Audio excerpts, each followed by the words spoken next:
Meet Lily, a little bear cub who adored drawing more than honey.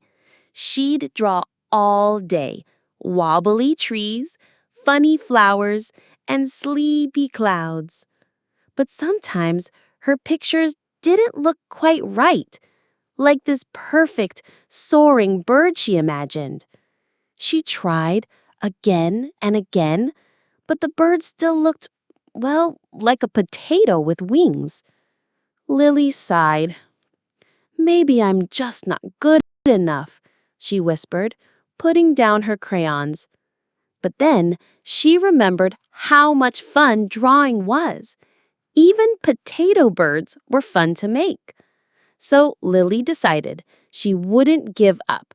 She picked up her crayon every single day. She drew and drew and drew. Wobbly trees became straighter. Flowers bloomed just right.